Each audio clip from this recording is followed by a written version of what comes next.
오늘 설교 목적을 말씀드릴게요. 오늘 설교 목적은요, 오늘 본문을 우리가 쭉 읽어서 알지만 하나님을 믿는 믿음의 사람들의 삶과 하나님을 떠난, 그러니까 뭐 하나님의 생명에서 떠난, 그리고 구원받지 못한 사람들의 삶이 이렇게 명확하게 대비되어 있다라는 거예요. 그러니까 구원받은 사람의 삶은 이러이러하다라고 기록되어져 있는데, 그렇다라고 한다면 하나님이 우리를 그렇게 살기 원하신다라는 그 하나님의 마음을 보게 하는데 오늘 설교의 목적이 있습니다. 하나님의 마음이 그러하시다면 우리가 그렇게 살아야 되잖아요. 그러니까 오늘 말씀을 이제 쭉 볼 텐데, 말씀 속에서 하나님의 우리는 구원받은 너희는 이렇게 살아야 돼. 구원받은 백성이라면 마땅히 이렇게 살아야 돼라는 그 음성이 선명하게 들려지게 하는데 오늘 설교의 목적이 있습니다. 그런데 여러분 한번 여쭤볼게요. 믿음을 가진 사람이 살아야 될 그 모습들이 있잖아요. 삶에 뭐 이게 구체적으로 말씀을 이렇게 다 인용할 수는 없어도 믿는 사람이라면 이러이러한 모습을 가지고 있어라는 것. 우리 마음속에 이렇게 머릿속에 생각해 보면 이제 리스트들이 쭉 떠오를 거예요. 여러분 그런데 그 삶을 우리가 마땅히 살아내야 하잖아요. 그런데 여러분 그것이 부담이세요? 아니면 기대가 되세요? 내가 언제 어디서나 믿음의 사람으로 살아야 돼라고 했을 때 그럼 그게 부담이에요? 아니면 정말 그렇게 살아야지, 그게 막 기대가 되고 설레세요? 기대가 되시고 할렐루야. 제가 말씀드렸잖아요. 이 작은 십자가 하나가 얼마나 나를 무겁게 하는지. 제 제주도 이렇게 왔다 갔다 하면서 신방 갔다 오면서 공항에서 그렇게 이게 무겁더라고요.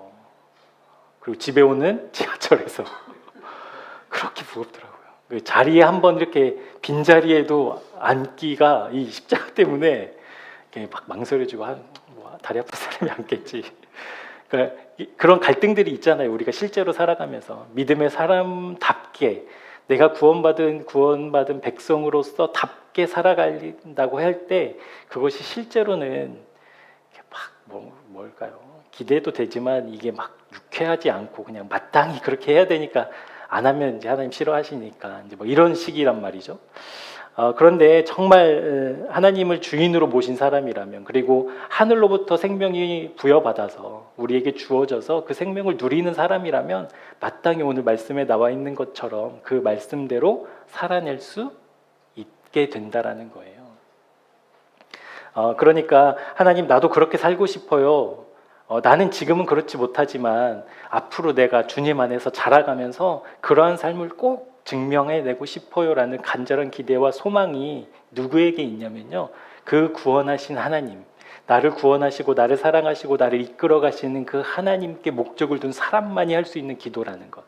그렇다라고 한다면 우리의 기도가 회복되어야 되는 거죠. 하나님, 어렵고 힘든 일인 줄 알아요. 내가 손해보는 것인지도 알아요. 그런데 주님 기뻐하신다라면 내가 기쁘게 그 길을 걸을 수 있도록 나에게 믿음 더해 주세요라고 기도할 수 있게 된다라는 거예요. 그럼에도 불구하고 과연 그러한 삶이 실제로 이루어질까라는 믿음 없는 뭐라고 할까요? 그런 반응들이 우리 안에 있잖아요. 실제로 그렇게 내가 과연 살 수 있을까? 그러한 이제 믿음 없음을 깨뜨리게 하는데 오늘 설교의 목적이 있습니다. 분명히 그렇게 살 수 있다라는 거예요. 하나님의 말씀이. 그래서 결론부터 좀 말씀드리자면 내가 애쓰고 그렇게 살아내려고 하는 나의 노력보다도 더 큰 하나님의 능력, 더 큰 하나님의 은혜가 있다라는 것을 우리가 오늘 선명하게 보게 될 겁니다. 그래서 언제나 되게 하시는 하나님으로 결론 맺게 하는 것, 그것이 오늘 말씀을 통해서 여러분의 마음에 깊이 스며들기를 주님의 이름으로 축복합니다.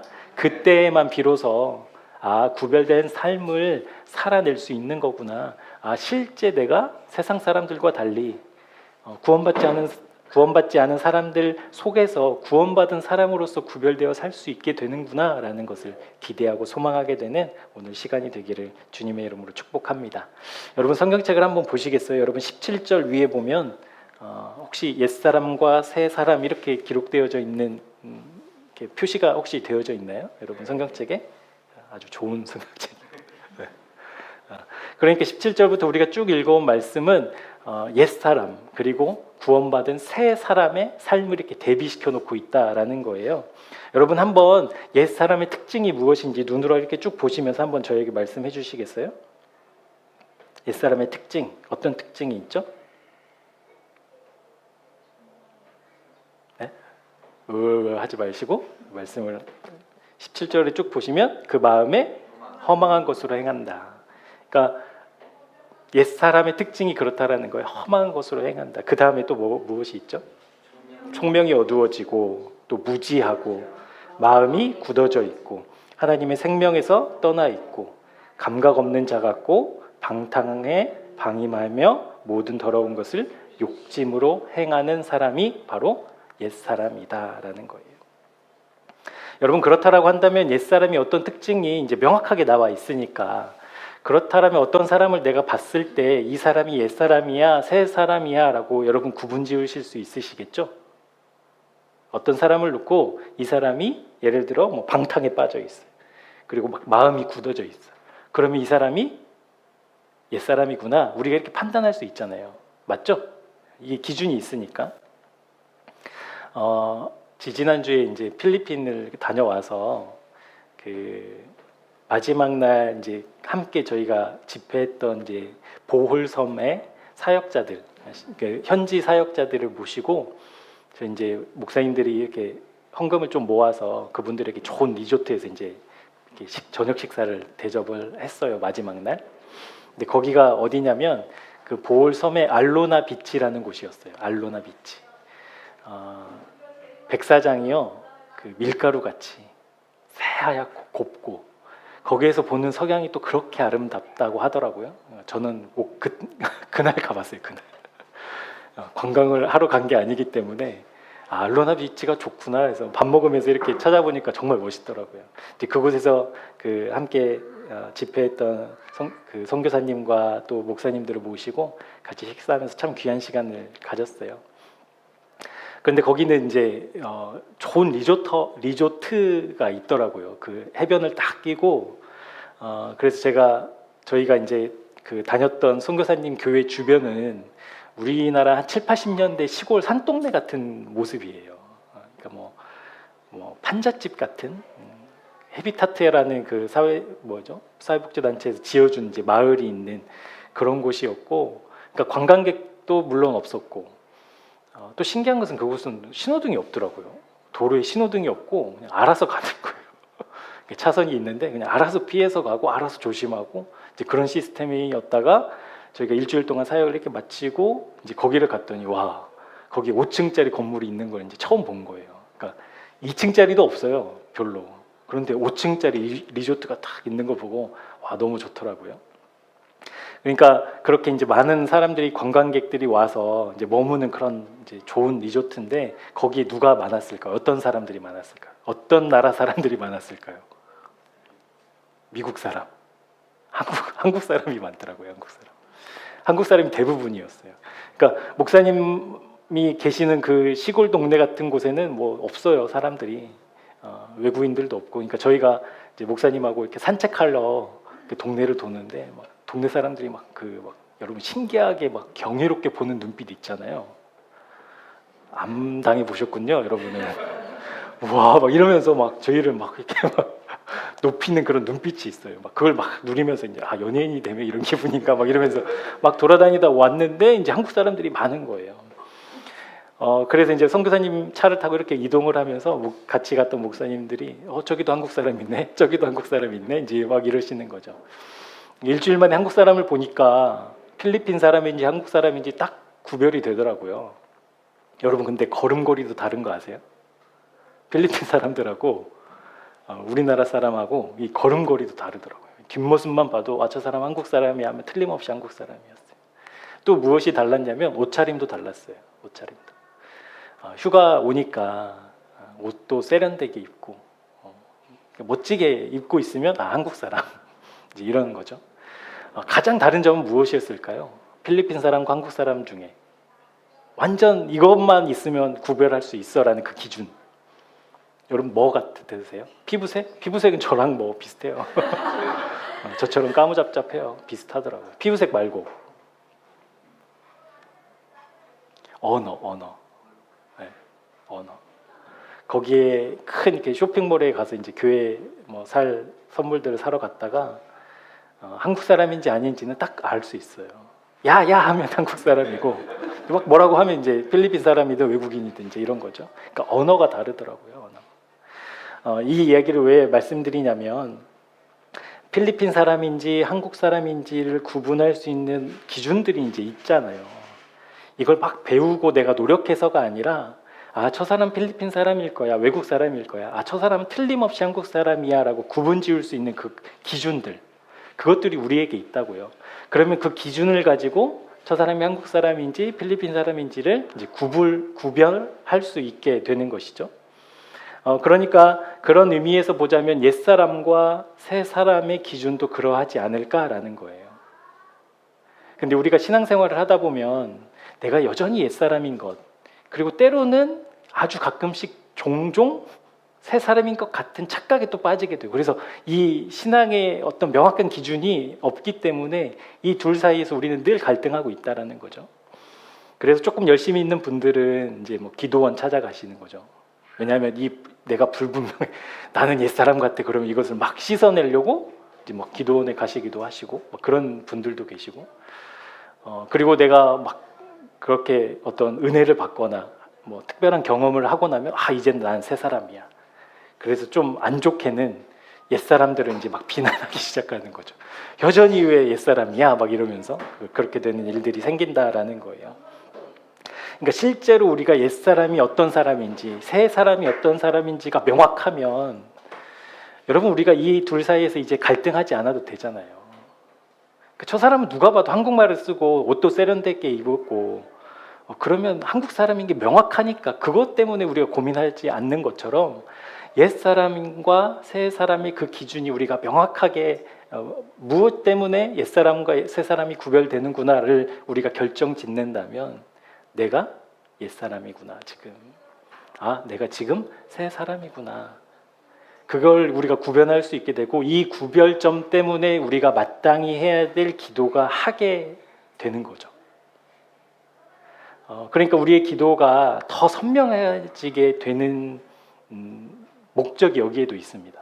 그러니까 내가 옛사람을 새사람을 구별짓는, 좀 이따가도 말씀드리겠지만 이것이 다른 사람을 평가하기 위한 수단이 아니라 나를 바라보게 하는 그 기준을 명확하게 세우는데 오늘 설교의 목적이 있거든요. 그래서 여러분 그 목적대로 오늘 말씀을 잘 따라와 주셨으면 좋겠습니다. 여러분 옛사람과 새사람을 구별지을 수 있다고 대답하셨는데 여러분 그러면 우리 뭐 공동체 안에 아니면 교회 안에 내가 만나는 사람들 속에 저 사람은 옛사람이고 이 사람은 새사람이야 라는 그 명확한 구별 하실 수 있으시겠어요? 하실 수 있으시자고 조금 전에는 말씀하셨잖아요.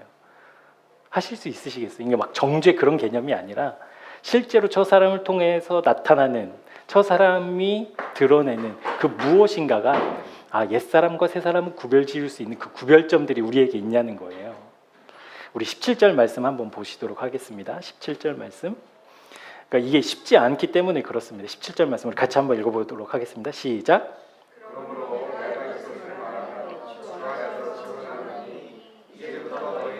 이방인이 그 마음에 허망한 것으로 행함같이 행하지 말라. 이제 그러므로를 보기 위해서, 이제 그러므로라는 단어는 이제 앞에 있는 말씀들을 이렇게 다 요약해서 끄집어 와서 이제 연결시키는 접두어잖아요. 그러니까 그러므로라고 해서 그 앞에 사도 바울이 얘기했던 말씀했던 그 말씀들의 핵심은 무엇이냐면요, 15절 16절이에요.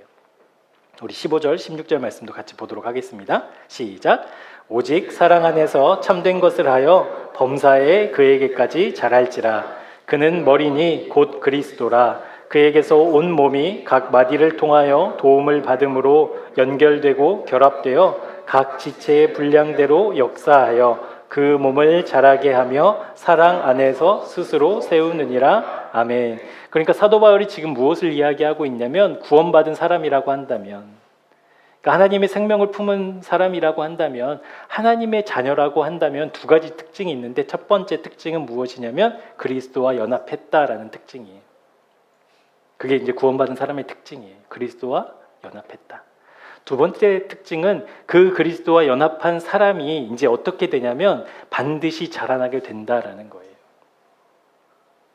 그러니까 내가 구원받았어 라는 것을 내가 그냥 내 느낌으로 확증하는 것이 아니라 내가 주님과 연합해 있는 사람인지를 점검해야 되고, 두 번째는 그 연합한 주님과 함께 내가 지금 자라가고 있는가를 보면, 그렇게 된 사람들은 그러므로 이제 그 17절 말씀이 이어지는 거예요. 그러니까 하나님 나라의 백성이건 하나님의 생명에서 떠나 있건 겉모습으로는 멀쩡하지만 여러분, 그것이 속사람의 이제 문제이기 때문에 우리가 그것을 판단하기는 사실 쉽지 않다라는 거예요. 저 사람이 구원을 받았는지 아니면 아직 구원 밖에 있는지, 그것을 우리가 판단하고 결정 지으려고 그 판단의 기준이 필요한 게 아니라 실제로는 그 기준이 나에게 필요하다는 거예요. 나에게. 여러분, 필리핀에 갔을 때 필리핀에 있는 그 한국 사람들이 행복해 보였을까요? 행복해 하지 않았을까요? 행복해 보였죠.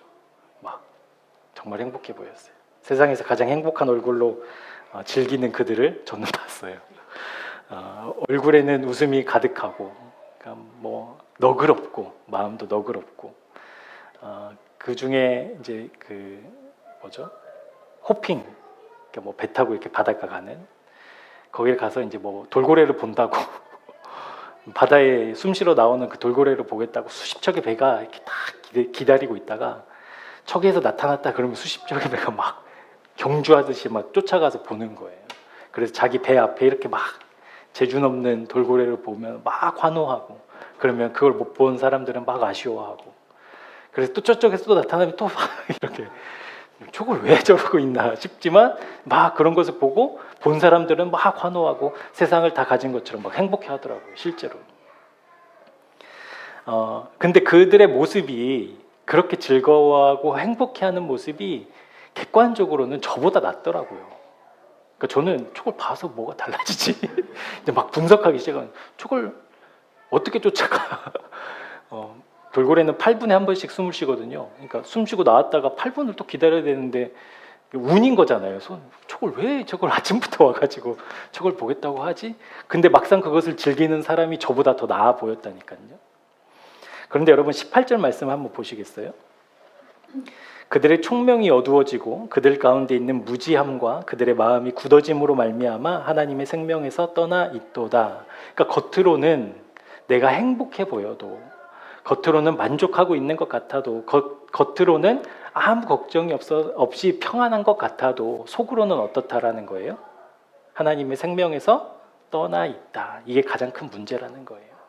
그러니까 겉모습으로는 행복해 보여도 속으로는 하나님으로부터 떠나 있기 때문에 이제 이것을 사도 바울은 지적하고 있다라는 거예요. 그러니까 여러분, 이렇게 한번 생각해 보시자고요. 우리 교회 안에도 겉으로는 너무 즐겁고 행복하고 평안하고 감사하는 것 같은데 실제 속으로는 하나님의 생명에서 떠나 있을 수 있는 사람이 얼마든지 있을 수 있다라는 거예요.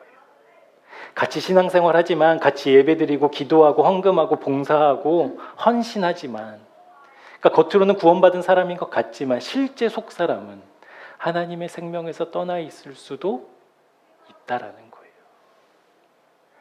그러니까 계속 반복적으로 말씀드리지만 이것이 다른 사람을 평가하기 위한 기준이 아니라 나의 기준으로 보자는 거예요. 내가 이렇게 열심히 예배드리는데 나는 하나님의 생명으로부터 떠나 있지 않은가?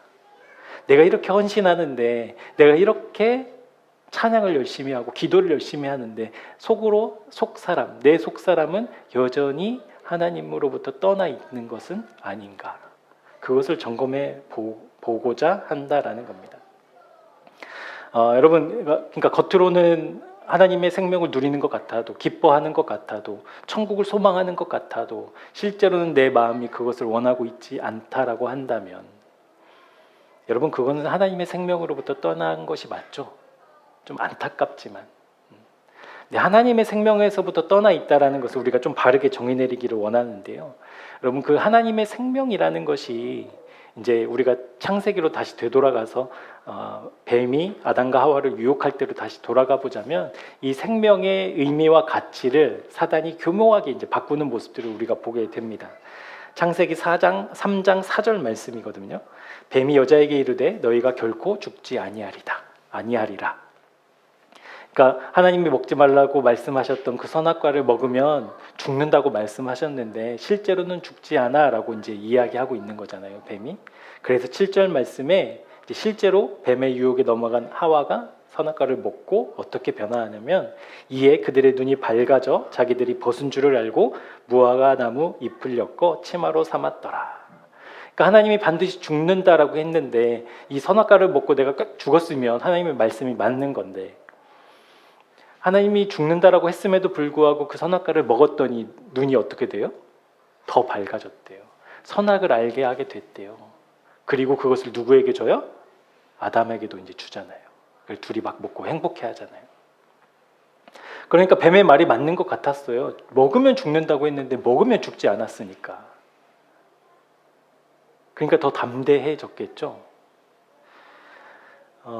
그렇다면 하나님의 말씀이 의미했던 그 생명의 의미, 그것에 우리가 사탄의 속임에 넘어가면 안 된다라는 거예요. 그러니까 하나님이 말씀하신 그 생명과 사탄이 말했던 그 생명은 다른 생명이라는 거예요. 사탄은 어떤 생명을 말했냐면 코끝에 호흡이 멈추는 목숨을 생명이라고 속인 거예요. 그러니까 너희들 죽지 않아 라는 말이 사탄의 의미에서는 그게 진실이었던 거죠.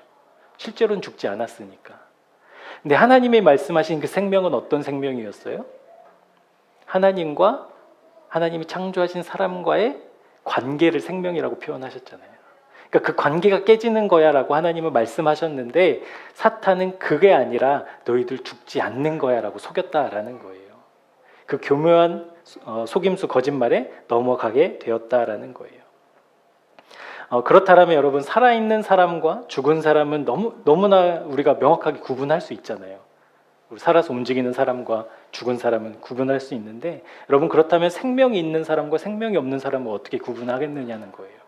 겉모습은 똑같은데 똑같이 즐거운 일에 기뻐하고 똑같이 감사하고 똑같이 환호하는데 그러면 생명이 있는 사람과 생명이 없는 사람을 우리가 어떻게 구분하겠냐라는 거예요. 마지막으로 한 번 더 말씀드리지만 이것은 다른 사람을 비판하고 다른 사람을 평가하기 위한 기준이 아니에요, 여러분. 나에게 적용하기 위해서 그 기준을 명확하게 해야 된다는 거예요. 그러니까 생명이 있냐 없냐 나에게. 그러니까 구원받은 거는 같은데 왜 이렇게 나는 자꾸 넘어지고 유혹에 넘어지고 시험거리에 넘어지고 염려와 걱정 때문에 하나님이 크신 것도 알겠는데 하나님의 전능하심도 믿는데 왜 그 괴로움이 나를 더 뒤덮느냐라는 것을 우리 구분 지을 수 있어야 된다는 거예요. 이제 다시 말씀 안 드릴게요. 그러니까 그 구분점이 명확해지면 다른 사람 평가하는 도구를 여러분 쓰시는 게 아니라 나를 보는 데 쓰셔야 된다는 거예요. 나는 생명이 있는 사람인가? 그러니까 겉으로는 내가 교인이고 내가 구원받은 사람인 것 같지만 그거 말고 실제로 내 안에 주님의 생명이 있는가? 주님의 생명이 없는가? 그것을 진단했으면 좋겠습니다. 왜 그게 중요하냐면 아까도 말씀드렸다시피 그게 명확해야 우리가 마땅히 해야 될 기도를 놓치지 않을 수 있기 때문에 그래요. 우리가 그 기준이 명확하면 우리가 꼭 빠지지 않고 해야 되는 그 기도를 하게 되기 때문에 그렇습니다. 우리 이번 주일날 목사님을 통해서 우리 교회를 통해서 말씀 들었잖아요. 하나님의 나라를 먼저 구하는 것. 왜 하나님의 나라를 먼저 구하라고 했을까? 나에게 찾아온 시험, 어려운 문제, 아픔, 고통 이런 것들을 먼저 해결했으면 좋겠는데 아니 그게 아니라 가장 먼저 하나님의 나라와 일을 구하는 거야.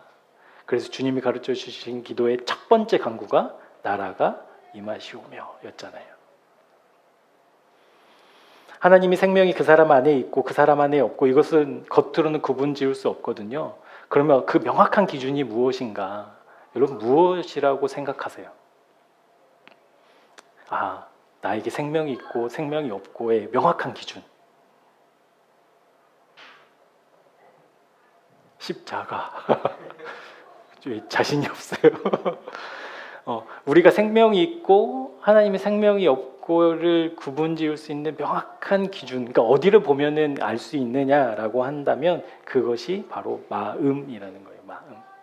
오늘 그 마음 이야기를 하려고 지금 이렇게 계속 시간이 좀 지나왔어요. 마음. 그러니까 마음을 보면 알아요. 내가 하나님의 생명이 있는지, 생명이 있는 척 했는지 내 마음을 보면 안다고요. 우리 잠언 4장 23절, 우리 너무나 잘 알고 있는 말씀이고 여러분 성경책에는 지금 여러 번 줄쳐져 있어야 되는 말씀인데요. 잠언 4장 23절 말씀 같이 한번 찾아볼게요. 잠언 4장 23절, 우리 한 목소리로 같이 읽어보도록 하겠습니다. 시작. 모든 지킬 만한 것 중에 더욱 내 마음을 지키라. 생명의 근원이 이에서 남이니라. 아멘. 여러분, 생명의 근원은, 그러니까 생명의 근원이면은 거기서부터 시작하는 거니까 여러분 생명을 어디서부터 확인하는 거예요?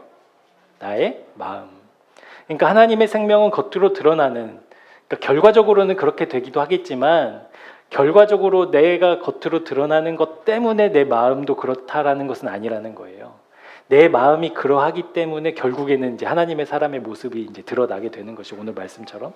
그러니까 나의 겉모습, 나의 태도가 아니라 나의 마음이 나의 마음을 보아야 내가 생명의 사람인지 그렇지 않은 사람인지를 볼 수 있다라는 거예요. 우리 다시 에베소서로 돌아와서 22절부터 24절까지 말씀을 한번 다 같이 다시 보도록 하겠습니다. 우리 에베소서 4장 22절에서 24절까지 말씀 같이 읽어보실게요. 시작. 너희는 유혹의 욕심을 따라 썩어져가는 구습을 따르는 옛사람을 벗어버리고 오직 너희의 심령이 새롭게 되어 하나님을 따라 의와 진리의 거룩함으로 지으심을 받은 새 사람을 입으라. 아멘. 여러분 보세요. 유혹의 욕심을 따라 썩어져가는 구습을 따르는 옛사람을 벗어버리고, 그래서 뭘 보라는 거예요? 그 다음 말씀이 오직 무엇이 새롭게 되어야 된대요? 우리의 심령, 우리의 마음이 새롭게 되어야만 하나님의 사람으로, 하나님의 마땅한 사명자로 살 수 있다라는 것. 그렇기 때문에 오직 심령이 새롭게 된 사람만 우리는 새 사람을 입을 수 있다라는 것 꼭 기억하셨으면 좋겠습니다. 우리의 마음이 어떻게 여러분 새로워질 수 있을까요? 그렇다면 저와 여러분 안에는 마음이 분명히 있잖아요. 어떻게 표현할 수는 없고 어떻게 드러내고 보여줄 수는 없지만 우리 안에 우리의 마음이 분명히 있다고요. 근데 여러분, 우리의 마음이 어떻게 새로워지냐고요? 옛사람을 벗어버리고 우리의 심령이 새롭게 되어서 새 사람을 입으라고 성경은 분명하게 말하고 있는데 무슨 방법으로 내 마음이 새로워질 수 있냐고요? 우리의 마음은 어떻게 새로워질 수 있냐고요? 그렇다면 여러분 이렇게 질문해 볼게요. 여러분의 마음은 새로운 마음입니까? 새 마음입니까? 그렇다면? 예, 아니요밖에 없어요. 여러분 고민하지 마세요. 예, 아니요. 마음속으로 하세요. 좀 서로 민망할 수도 있으니까. 나는 새 마음인가? 그렇다, 아니다. 이제 둘 중에 하나겠죠. 근데 여러분, 이 질문이 여러분 표정에서 지금 보여지는 것처럼 그렇게 막연한 질문이 아니거든요. 여러분 새 마음입니까? 라고 질문했을 때 새 마음인 것 같기도 하고 아닌 것 같기도 하고, 그러니까 이게 애매모호하지 않거든요. 두루뭉실하지 않고 굉장히 명확한 질문인데요. 우리가 좀 말씀을 좀 더 풀어가 볼게요. 여기에서 새롭게 되다라는 헬라어 단어는 아나네오라는 단어예요. 아나네오. 그러니까 이 두 가지 단어가 합쳐진 합성어예요. 아나와 네오라는 게. 그러니까 아나라는 단어는 위로부터라는 뜻이고 네오는 새롭다라는 뜻이에요. 그러니까 우리가 새롭게 되는 것이 위로부터 가능하다라는 거예요. 아멘. 그러니까 우리의 마음이 내 노력과 내 열심으로, 그리고 어떤 유혹거리나 세상의 것들을 끊어내고 그렇게 내 마음이 새로워지는 것이 아니라 내 마음은 오직 하늘로부터 새롭게 되는 거예요. 그것이 아나네요. 새롭게 하다라는 거거든요. 그러면 여러분, 우리의 마음이 하늘로부터 새로워진다라는 의미는 어떤 의미일까요? 우리의 마음이 예수님과 연합해서 십자가에서 죽고 부활해서 어디로 가요? 하늘로 가잖아요. 하나님 보좌 앞으로 예수님과 함께. 그러니까 하늘로부터 새로운 마음이라고 한다면 우리가 그 새 마음은 주님과 연합해서 죽고 예수님이 가신 그 길 그대로 부활해서 지금 어디에 있는 거예요? 하늘에. 우리의 마음이 하늘에 있는 사람이 새로운 마음이라는 거예요.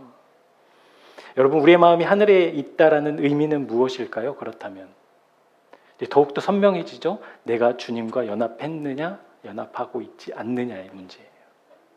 그러니까 내가 새 사람이다, 나는 새 마음인가 라고 했을 때 내가 지금 주님과 연합해 있지 않으면 우리는 옛 사람이에요.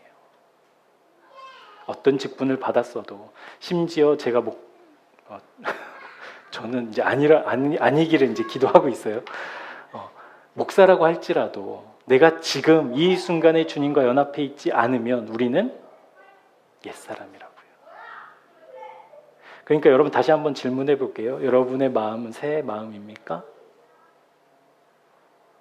이제 명확해지시죠? 여러분, 내가 새 마음인가, 내가 새 사람인가 라는 그 질문은요, 내 태도가 어떠한지, 내 표정이 어떠한지, 그러한 문제 이전에, 내가 도덕적으로, 윤리적으로 이 세상에서 어떤 사람인지의 그런 문제 이전에 내가 이 순간에 주님과 연합하고 있는가의 문제라는 거예요. 지금. 여러분, 우리가 언제 주님과 연합해야 되죠? 어디에서 주님과 연합해야 되죠? 그러니까 주님과 연합했는데 언제 연합해야 되냐고요? 어디에서 연합해야 되냐고요? 매일. 언제나 주님과 연합해야 돼요. 언제나. 아멘. 이것은 여러분 관념이 아니라 실제여야 한다는 거거든요. 그러니까 뭐냐면 내가 주님과 연합하기를 원하고 기도하고 그렇게 선포하는 삶을 우리가 실제로 살아내야 된다는 거예요. 근데 우리가 그렇게 하지 못하고 있잖아요. 우리가 오래전에 경험했기 때문에, 주님을 뜨겁게 만난 경험이 있었기 때문에 지금도 그것이 유효할 거야, 그런 개념이 아니라 실제 지금 내가 주님과 연합하고 있는지를 날마다 순간마다 점검하는 것, 기도하는 것, 그것이 새 사람의 삶이다라는 거예요. 여러분, 그렇기 때문에 사도 바울은 고린도전서 15장 31절에서 이렇게 이야기하고 있습니다. 형제들아, 내가 그리스도 예수 우리 주 안에서 가진 바 너희에 대한 나의 자랑을 두고 단언하노니 나는 날마다 죽노라. 날마다 죽노라. 사도 바울이 날마다 죽었다면 우리는 날마다 그렇게 죽어야 되는 거죠. 그러니까 사도 바울이 왜 그렇게 죽어야 했냐고요. 날마다. 자꾸만 하나님과 연합을 깨뜨리는 내 옛 사람을 죽이고 십자가에서 처리하고 그 주님과 연합하기를 날마다 기도했다라는 뜻이잖아요. 언제 어디서나 날마다 주님과 함께 십자가에서 연합함을 기도하는 것, 그것이 사도 바울의 자랑이었다고요.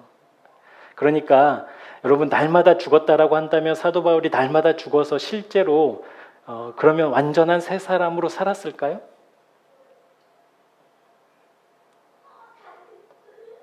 사도 바울이 죽지 않고 신비로운 몸을 입어, 부활의 몸을 입어 그렇게 살았어요?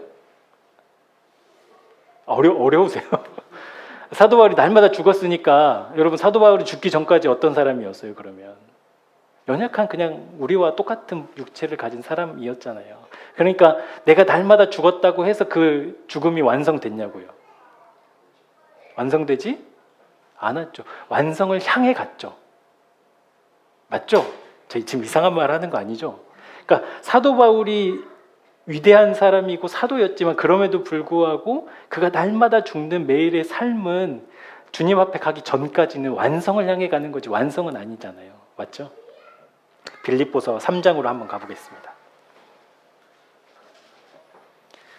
그러니까 사도 바울이 나는 이게 자랑이다라고 했을 때 날마다 죽는 나의 삶을 자랑한 것이 아니라 사도 바울이 자랑한 것이 따로 있었어요. 그게 무엇이냐면 빌립보서 3장 10절부터 14절까지 말씀이거든요.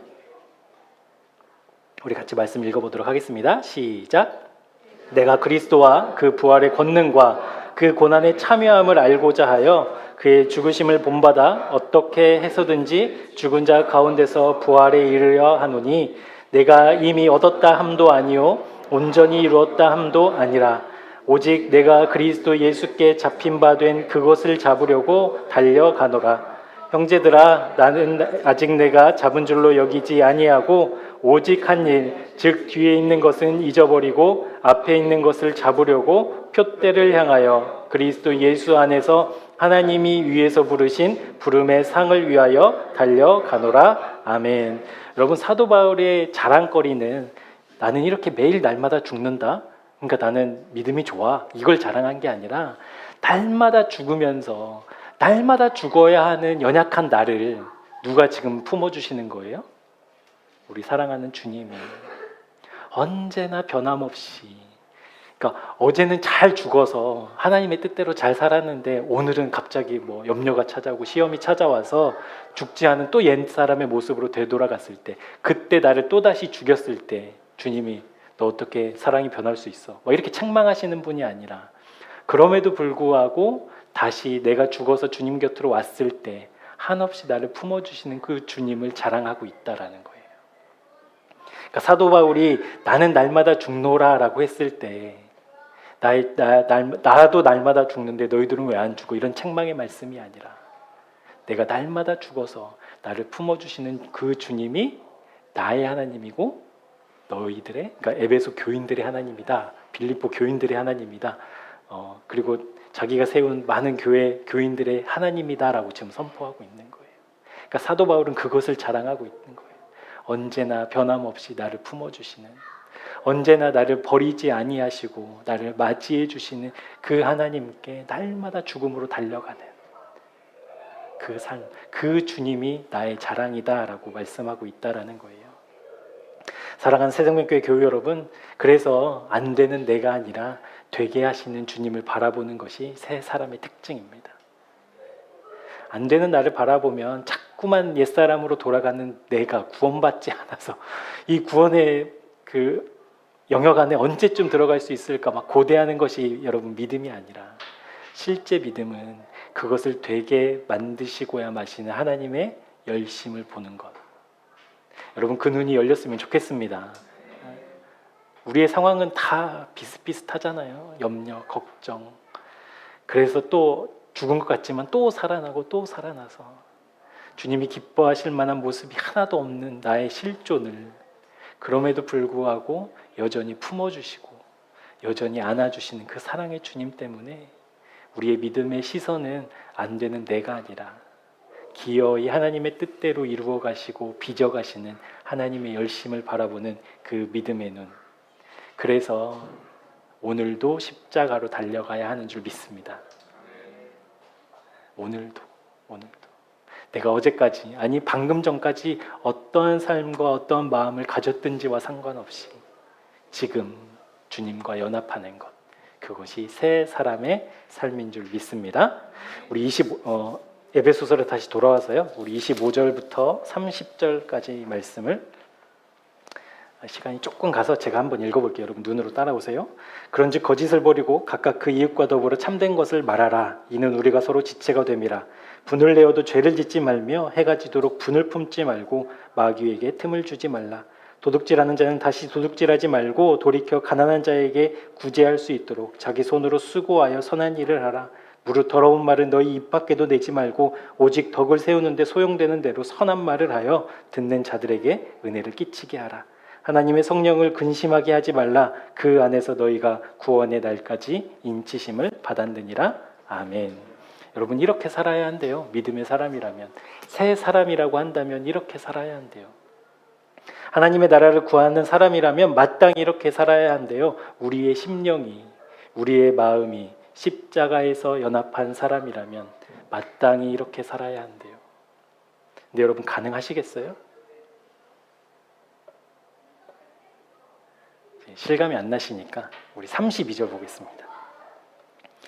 서로 친절하게 하며 불쌍히 여기며 서로 용서하기를 하나님이 그리스도 안에서 너희를 용서하심과 같이 하라. 아멘. 여러분, 용서를 이렇게 하래요. 하나님이 우리를 예수 그리스도를 통해서 십자가로 용서해 주신 것처럼 용서하며 살래요.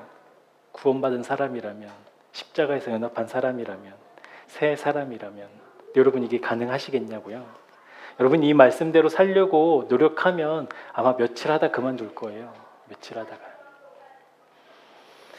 마태복음 5장에 보면요, 이제 이런 말씀도 있습니다. 마태복음 5장 43절에서 48절까지 말씀인데요. 또 내 이웃을 사랑하고 내 원수를 미워라 하였다는 것을 너희가 들었으나 나는 너희에게 이르노니 너희 원수를 사랑하며 너희를 박해하는 자를 위하여 기도하라. 이제 이렇게 말씀이 시작되거든요.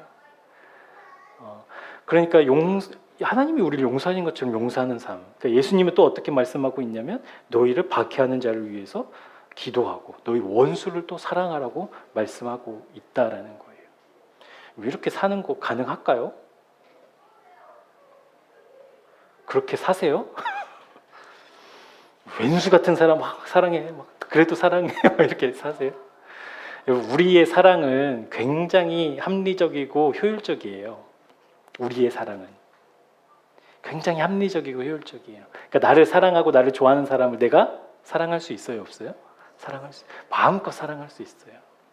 그런데 하나님께서는 어떻게 사랑하라고 하냐면 너희들의 사랑이 구원받은 사람이라고 한다면 십자가와 연합해 있다라고 한다면 너희가 새 사람이라고 한다면 너희들의 사랑이 결코 효율적이면 안 돼, 합리적이면 안 돼라고 말씀하고 있다라는 거예요. 심지어는 오른쪽 뺨을 때리면 어떻게 하라고 하셨어요? 왼쪽 뺨을 때리면 같이 때려요. 왼쪽 뺨을 때리면 오른쪽 뺨을 대고, 오리를 같이 가자고 하면 심리를 같이 가지고, 겉옷을 달라 하면 속옷도 내어주고.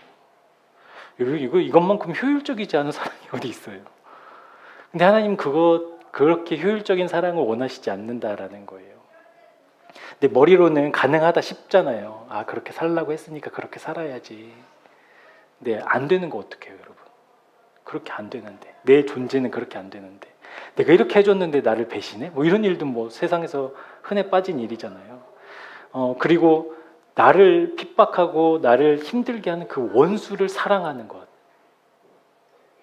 나를 핍박하는 사람을 위해서 온 마음을 다해 사랑하는 주님께 그를 위해서 기도하는 것. 여러분, 이것은 또 다른 문제잖아요. 여러분, 도대체 이 불가능해 보이는 이 말씀이 어떻게 현실이 될까? 현실이 되는 딱 한 가지 이유가 있습니다. 에베소서로 돌아와서 우리 27절 말씀 한번 볼게요. 27절 말씀, 4장 27절 시작. 마귀에게 틈을, 여기에서 틈은 토포스라는 헬라어 단어인데요, 장소라는 뜻이에요. 장소. 그러니까 마귀에게 어떤 장소를 내주지 말라는 거잖아요. 여러분, 이 장소는 어디를 의미할까요? 마음이에요. 마음. 그러니까 마귀에게 내 마음을 내어주지 말라라고 말씀하고 있는 거예요. 근데 우리가 이제 이 말씀을 이렇게 해석하잖아요. 작은 틈, 작은 허점이라도 보이면 마귀가 그 지점을 막 파고 들어와서 자리 잡는다, 이렇게 해석하잖아요. 근데 저는 이게 조금 과한 해석 같아요. 왜냐하면 여러분, 우린 틈 없는 사람이 없잖아요. 우린 틈이 없지 않잖아요. 그러면 다 마귀가 지금 들어와서 덕지덕지 막 달라붙어 있어야 되는데, 조금 과한 해석 같고, 제 생각에는 여기에서 말하는 그 틈은 우리 마음의 자리의 틈인 것 같아요. 우리 마음의 자리에 사탄이 들어와서 자리 잡을 수 있도록 내어주지 말라는 거예요. 여러분, 어떻게 내어주지 않을 수 있어요? 아까 첫 번째 기준으로 다시 돌아가 보면 내가 날마다 죽는, 십자가에서 주님과 함께 연합해서 죽는 것으로 내 마음을 지켜내는 거예요. 왜냐하면 십자가에서 연합해서 죽고 주님과 함께 살았으니까 이제 내 생명은 누구의 생명이에요? 주님의 생명이잖아요. 그러니까 그 주님의 생명이기 때문에 내가 이제 주님의 뜻을 따르는 충성스러운 종이 되어야 되고, 에베소서에서 말씀하고 있는 것처럼 주님이 머리이시기 때문에 주님이 생각하고 판단하고 말씀하시는 걸 그대로 수행해야 되는 지체로 살아갈 수 있게 되는 거잖아요. 그렇다라고 한다면 여러분, 내가 주님과 함께 연합하는 것만으로 우리의 마음을 지킬 수 있다라는 거예요. 애쓰고 막 드라마 안 보고 넷플릭스 끊고 뭐 쇼핑 안 하고, 여러분, 그렇게 해서 내 마음이 지켜지는 것이 아니라 내가 주님과 연합하는 것으로, 연합해 있으면 내 생명이 주님의 것이기에. 여러분, 우리가 주일날 말씀 들었잖아요. 하나님의 나라는 누가 물러가요? 사탄이 물러가잖아요. 하나님이 임하시면 사탄이 피하잖아요. 그러니까 우리의 생명이 주님의 생명으로 연합하는 순간만이 우리의 마음을 지킬 수 있다고요. 그게 틈을 주지 말라는 참된 의미라는 거예요. 그렇기 때문에 이 불가능할 것 같은 이 말씀이 현실될 수 있는 딱 한 가지 이유, 우리 마음에 주님이 주인이실 때에만. 아멘. 우리 마음에 진솔하게 우리의 마음을 살펴봤을 때 내 마음이 여전히 내가 주인이라고 한다면 그건 마귀에게 틈을 주고 그 마귀가 기회를 봐서 이제 마음의 주인을 바꿔내는 그 무서운 일까지 하게 된다라는 거예요. 그러니까 에베소서 1장 1절부터 지금까지 에베소서를 통해서 사도 바울은 계속 일관되게 말씀하고 있거든요. 주님이 교회의 머리이시다. 그 주님께 만물이 복종하게 했다. 무릎 꿇게 했다. 그리고 우리들은 그 머리 대신 주님을 떠받치는, 그 주님의 뜻과 말씀을 따라 순종하는, 그 뜻대로 움직이는 지체들이다라고 계속 반복적으로 말씀하고 있는 거예요. 그러니까 머리 대신 주님의 음성에, 주님의 판단에, 주님의 뜻에 순종하는 것, 그것이 마땅히 새 사람의 삶이어야 한다라는 거예요. 여러분, 그것이 지혜고 그것이 거듭난 사람의 증거인 줄 믿습니다. 그러니까 그 증거를 우리 안에서 이제 기도하자는 거예요. 이제는 좌우로 흔들려서 내가 구원 받았나? 아니야. 어제까지는 구원 받은 것 같은데 오늘은 아니야. 뭐 이런 이제 그 갈등에서 좀 벗어나 이제 우리가 마땅히 기도해야 될 것. 주님이 내 마음의 주인이십니다. 하나님, 오늘도 내 마음이 주님과 함께 연합해서 그 십자가에서 내 옛사람이 죽고 주님의 생명으로 공급받아 주님의 뜻대로 살아가는 오늘 하루가 될 수 있도록 하나님 인도해 달라는 그 기도. 어떤 문제를 놓고 하나님 이거 어떻게 합니까? 어떻게 해결해 주실 거예요? 라는 기도 이전에 가장 먼저 하나님의 나라와 일을 구하라고 하셨으니 내 마음의 주인이 누구인지부터 가장 먼저 기도하는 저와 여러분 되었으면 좋겠습니다. 우리 잠언 3장 6절 말씀도 한번 찾아볼게요. 잠언 3장 6절 말씀. 잠언 3장 6절 말씀.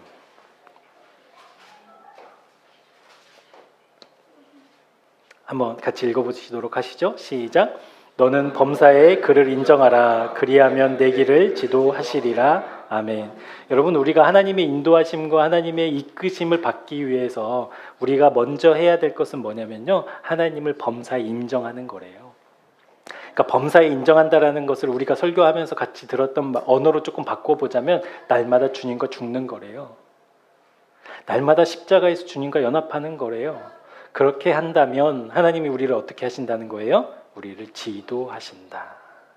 그러니까 먼저 우리의 마음이 주인이신 하나님께 내 마음이 가 있는가를 점검해야만 하나님의 인도하심을, 하나님의 지도하심을 받는 우리가 될 수 있다. 언제나 먼저 그것이 선행되어야 한다라고 말씀하고 있습니다. 여러분, 사탄은 무서운 얼굴로 막 우리를 괴롭히고 힘들게 해서 막 굴복시키는 게 여러분 사탄의 일이 아니에요. 사탄의 일은 언제나 하나님을 뒤로 물러내는 것들이죠. 그러니까 이제 이런 겁니다. 사탄의 그 교묘함이 얼마나 교묘하냐면 교회 안에서도 여전히 성공과 또 부흥을 이야기해요. 맞죠? 그래서 여러분 보시면 어떤 교회가 이렇게 개척하고 막 교회가 성장해서 교회 건물 봉헌할 때 여러분 그 감사 예배 보신 적 있으세요 혹시?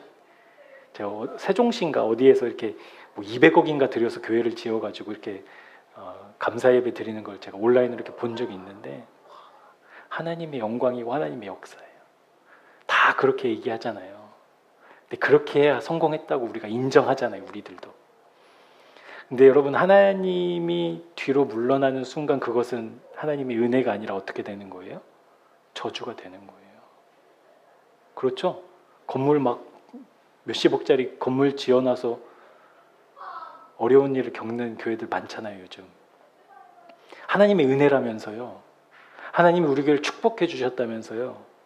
근데 어떻게 그 축복과 은혜가 허망하게 그렇게 무너질 수 있어요, 여러분? 그 사탄의 그 교묘함은 이 교회 안에도 얼마든지 있을 수 있다라는 거예요. 너무 일반화시키는 것 같아서 조금 조심스럽기도 하지만요.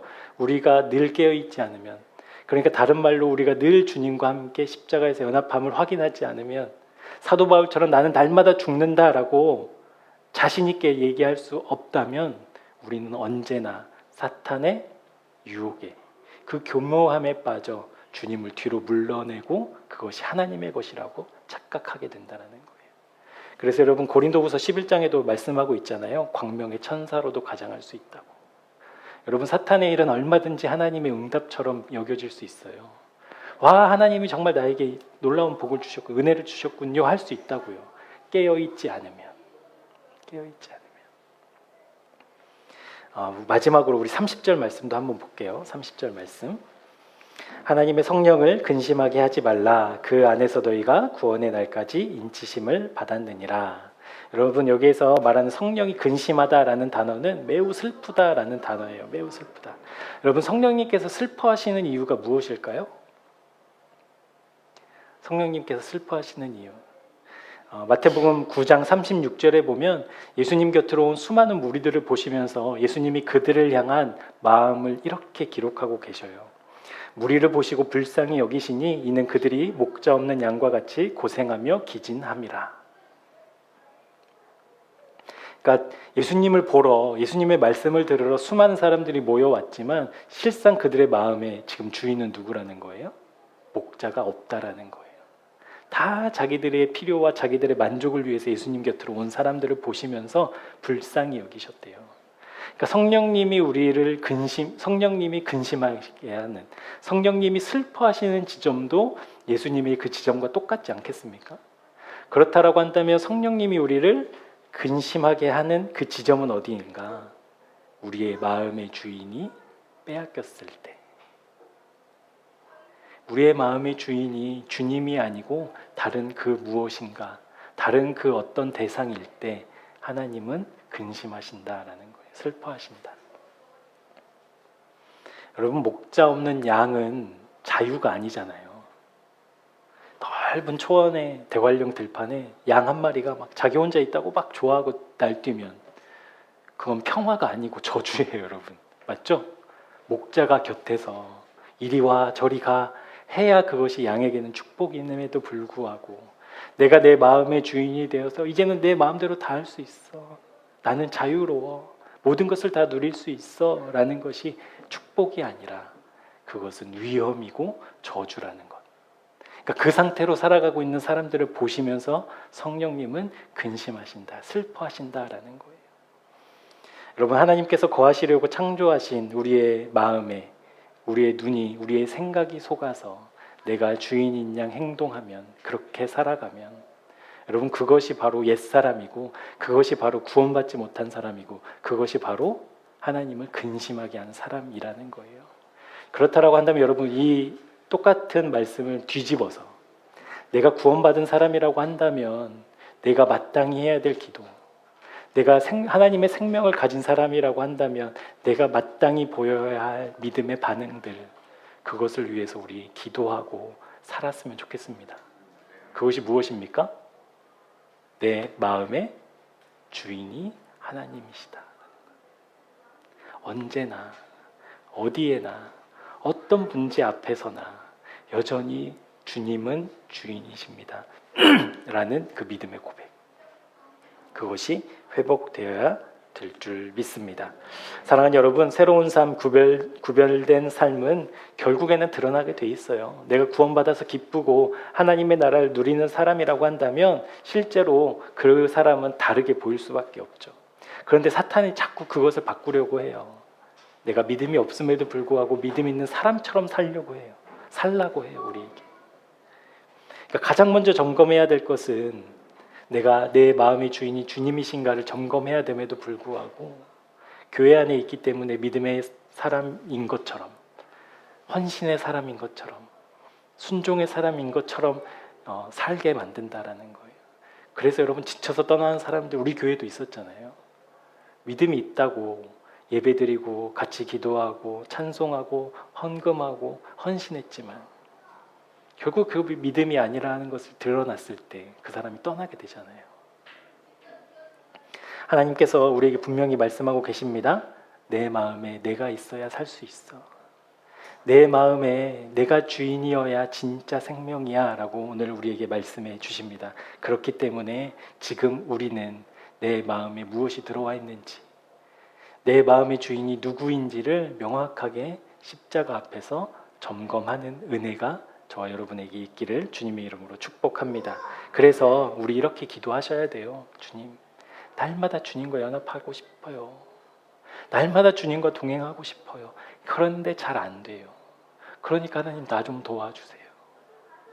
정말 그렇게 원하는데 그냥 이렇게 원하는 마음으로만 끝나지 않고 실제 나를 이끄시는 목자 되신 주님의 그 손길 경험할 수 있게 나 좀 붙잡아 주세요 라고 기도하는 저와 여러분 되었으면 좋겠습니다. 그때부터 우리의 삶은 변하기 시작해요.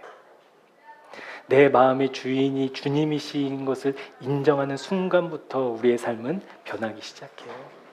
그것이 하루 이틀, 한 달, 두 달 걸릴 수 있는 문제이기도 하지만 하나님은 그 진솔한 기도에서부터 일하시기 시작한다라는 그 믿음을 가지고 이제 우리 그렇게 기도하시고 사모하시고 살았으면 좋겠습니다. 이제 내가 옛사람인가 새사람인가 이것이 아리송하고 두루뭉실한 그 싸움에서 이제 벗어나서 나는 언제나 주님과 연합해야 되는구나. 나는 언제나 주님과 함께 해야 되는구나. 나는 그래서 날마다 십자가에서 죽어야 되는구나. 그렇다면 매일매일 내 기도는 그거여야 되는구나로 결론 맺고 주님과 연합하여 누리는 그 놀라운 은혜를, 그 축복을 우리 기대하며 소망하며 이제 기도했으면 좋겠습니다. 주님, 내 마음의 주인은 주님이십니다 라고 기도하겠습니다. 오늘 우리에게 구별된 삶을 살기를 원하시는 주님의 마음 보여주시니 감사합니다. 그동안 구원받은 사람으로서 살려고 애썼던 지난 시간들을 되돌아봅니다. 당연히 좋은 사람이 되어야 한다고, 당연히 세상 사람들과 구별되어야 한다고 생각하면서 실제 더욱 중요한 내 마음의 주인이 누구인가에 대한 문제를 소홀히 했던 무지와 교만을 회개합니다. 사랑하는 주님, 내 마음의 주인이 되어 주십시오. 내 마음의 주님으로만 가득한 삶이 되게 해 주십시오. 언제나 어디서나 주님과 연합함이 깨어지지 않도록 늘 깨어 기도하게 하여 주십시오. 그리하여 진정한 새로운 삶, 변화된 삶이 현실되는 은혜 우리에게 허락해 주옵소서. 감사드리옵고 예수님의 이름으로 기도합니다. 우리에게 믿음 더하여 주옵소서. 하나님께서 거하시려고 창조하신 마음의 주인이 누구인지를 정직하게 바라보기 원합니다. 주님이 내 마음의 주인이라고 고백했음에도 불구하고 실상 내 마음의 주인이 나였고 다른 무엇이었음을 회개합니다. 마귀에게 틈을 주지 말라고 말씀하셨습니다. 그 틈은 다름 아닌 마음의 자리 문제였습니다. 내 마음이 무엇이 자리 잡고 있는지, 내 마음에 가득한 것이 무엇인지 늘 깨어 살펴보라는 주님의 음성 앞에 겸손히 정직하게 내 마음 살펴보기를 원합니다. 주님, 날마다 말씀으로 우리에게 가르쳐 주옵소서. 주님의 말씀이 들려지는 귀를 허락해 주옵소서. 주님을 향한 순전하고 깨끗한 마음 우리에게 부어 주옵소서. 언제나 어디서나 내 마음의 주인 되시는 주님과 연합하는 믿음의 실제를 살아내는 우리 모두가 되도록 인도해 주옵소서. 우리 구주 예수 그리스도의 은혜와 하나님 아버지의 측량할 수 없는 사랑하심과 성령님의 깨닫게 하심과 결단하게 하시는 역사가 내 마음의 자리를 주님께로 돌려드리고 내 마음의 주인 되시는 주님을 따라가기 원하는 믿음의 사람들의 일상 속에 지금부터 영원토록 함께 하옵시기를 간절히 축원하옵나이다. 아멘.